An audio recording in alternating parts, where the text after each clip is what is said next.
What are my best tips for surviving the next recession? Today I'm going to tell you.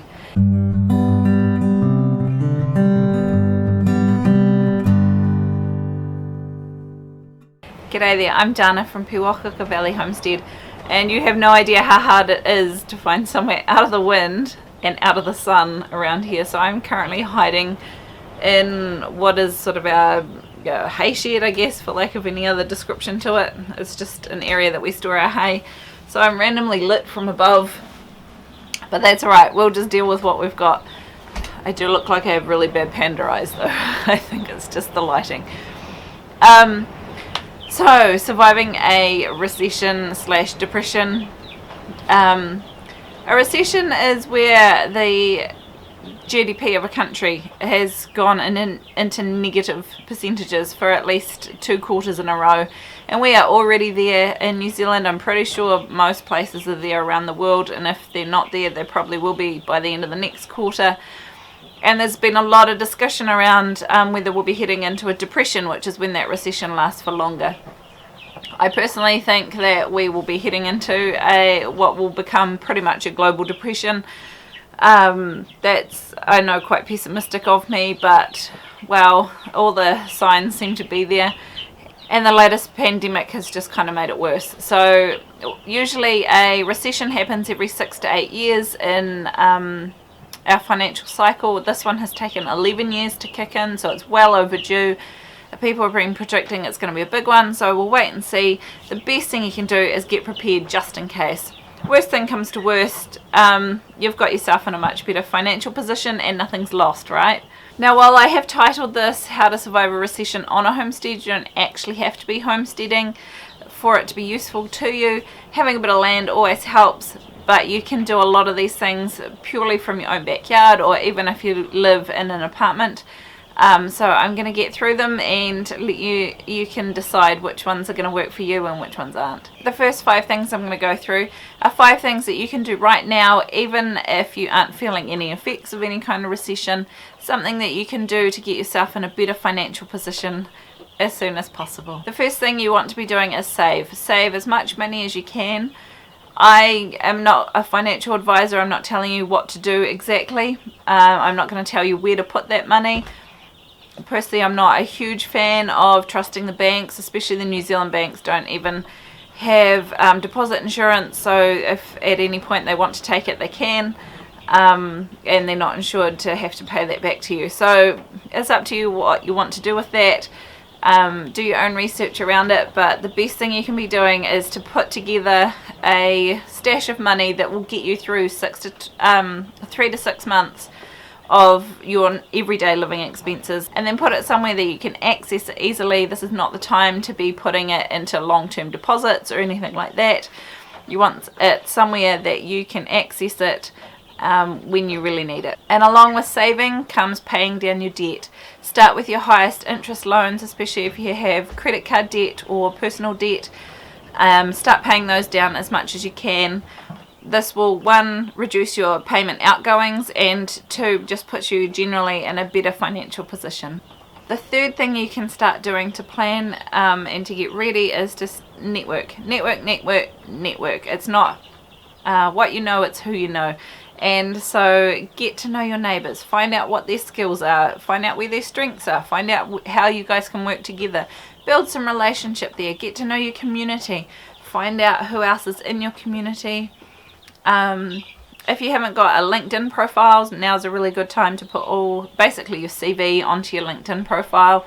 If for any reason you did lose your job that you currently got, it means that you've already started doing some of the groundwork and some of the legwork for making those connections that may help you get another job. Assess your risk profile. Find out what investments you have, where you have them, and whether you're okay with the risk that they're taking. Some superannuation, in New Zealand we have a thing called KiwiSaver. Some of those are invested in quite high risk situations, and if you're not going to be needing those funds for quite some time and a recession happens, that may not be a bad place for them to be, because often a lot of money is made investing during those really bad financial times, but you need to be able to not access that money for a good 10, 15, 20 or more years before the recovery sort of happens. If you're going to be needing your money anytime soon for retirement or for buying a house or any of those major purchases, you might prefer to switch them to a lower risk option. Again, not a financial advisor. You need to do your own research on that, but it is something that might be worth considering. And finally, another thing you can learn to do now, even if you're not feeling the effects of any kind of recession, is to learn to garden and to learn to grow and preserve your own food. And there'll be more about that later. Once a recession is pretty much inevitable, or if you're like New Zealand and you are already in one, there are some things, I've got about 15 things that you can start working on that will help you survive the recession / depression / whatever happens to be coming. The first one is to get yourself a side hustle, or 2 side hustles, or pretty much as many as you think you can manage, some other way of earning income other than your own job. So if you have a regular 9-to-5 job, you might look at tutoring, growing food and selling it to people. You could grow chickens or rabbits or any of those sorts of things and sell them. All those little bits of money can actually really help, especially if for some reason your main job is taken away. If you do start a side hustle, try and make sure that it's something that's really helpful, something that's really beneficial, and something that people can't live without. Make yourself affordable, but something that there's going to be demand for. You don't want to make your side hustle like luxury items. That'll be the first thing that people get rid of. Step 2, of course, is learning to grow your own food. Whether that be growing chickens or growing rabbits, and maybe have some space to be able to grow some bigger livestock. And if you can't grow your own meat, then maybe looking at hunting or fishing, those sorts of things. And then also learning to grow a garden.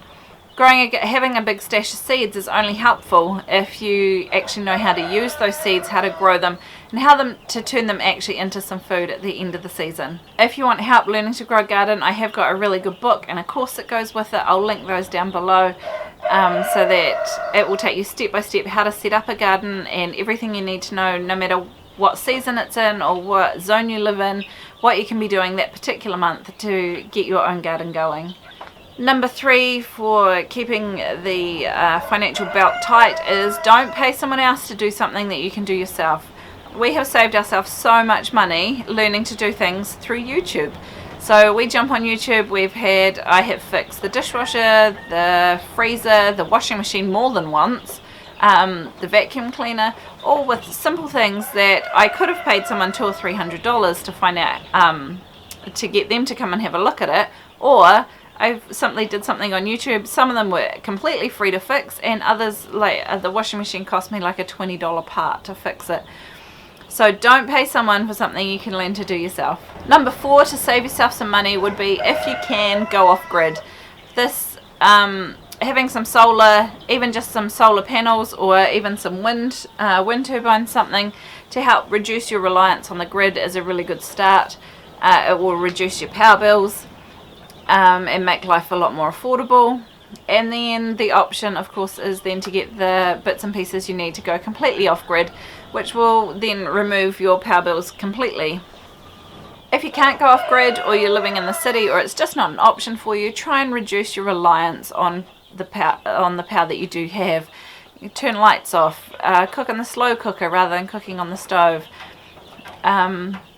Just look at all those little ways to try and reduce how much power you are consuming, and that over time will save you money. Number 5 is learning to cook from scratch. If you can cook a meal from scratch, you can feed your family for a lot less than you can for buying the food that's already made, because of course a lot of the cost of buying food that's already made is actually paying for the labor of the person that has cooked it. There are so many recipe channels on YouTube that will show you how to cook things from scratch. There's wonderful recipes, so just get in there if that's something you need to work on. Get in there and try, and even just a couple of times a week, learn to cook some really simple basic meals without having to buy pre-made, pre-packaged ingredients. Along with that, and along with growing your own garden, comes foraging. So foraging can be foraging for mushrooms, for herbs, for wild greens, wild fruit, berries, and I guess into that could come the hunting and fishing thing as well. The key thing is to know what you are harvesting and to make sure that they're not toxic, and whatever you do harvest, knowing a way of cooking it that is healthy, it is safe, and it's delicious. Facebook is full of quite a few groups, especially mushroom foraging groups. There's often ones local to your area, so it's worth having a look. Join some of those groups and get your practice on. Try and find out what you can find in your area, and start identifying them. Make sure you're correctly identifying them and rely on that local source of knowledge to find some free food for your family. Number 7 is to look through your house and see what you can otherwise save money on. Things like disposable razors. You may be able to find a old-fashioned safety razor. Those, you can get new blades for those. I think they're like 5 cents or half a cent. They're incredibly cheap, the new blades for those, versus paying $1 or $2 every time you have a safety razor. Look at some more sustainable options for menstrual products, menstrual cups and stuff. You buy them once and then that's it. You don't need to buy them again. Maybe look at giving up the shampoo. We gave up shampoo a long time ago. I use a mixture of washing soda and some vinegar. I've got a blog post on that as well, which I'll link down below. All of these things, I no longer need conditioner or anything like that. It saves us boatloads of money. Washing soda, also known as soda ash, is incredibly cheap, and as we all know, vinegar is really cheap, and you can even make your own.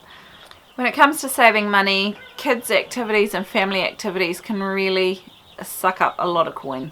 So try and do free activities, or at least really cheap ones. Take trips to the local park, the library, the museum.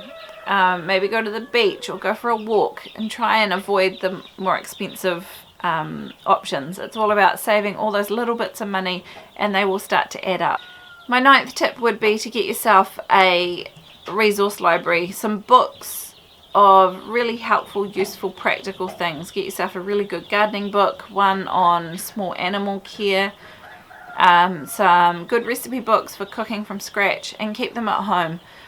And this way, even if you do, for whatever reason, lose internet access, you have books that you can use as references. And sometimes it's just not practical to take the laptop outside to work out how to do something, but a book could be a lot more useful. My number 10 tip would be to learn to go without. It is something our great-grandparents and grandparents did a lot in the Great Depression, and it may well be something that we need to learn to do again.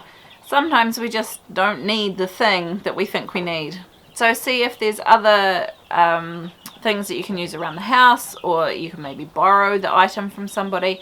See if you can really go without buying stuff. And along with that comes the idea of hunting for deals. Buy stuff secondhand. If you are buying something new, make sure you pay for quality so that it's going to last. Often the cheaper quality items, they don't last, and once you've bought the cheap quality item 3 or 4 times because it keeps breaking, then you can probably have actually afforded the more expensive one that was going to last much better for you anyway.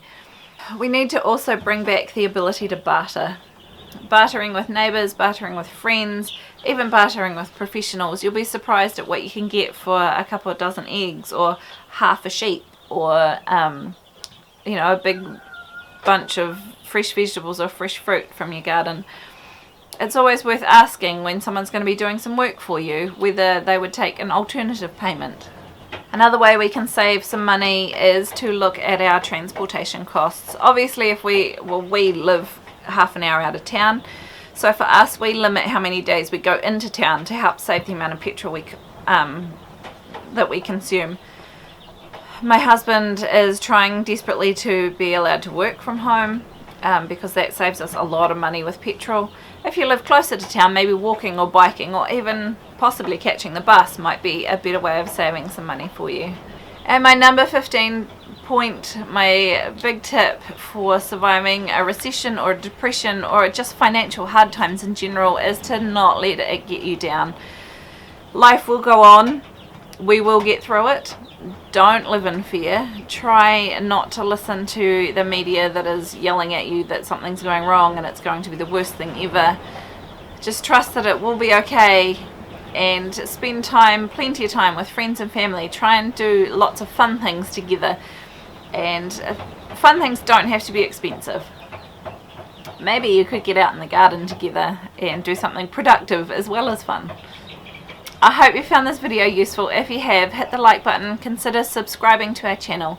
We bring you videos twice a week on growing and preserving your own food and other homesteading bits and pieces. We'll see you in the next one.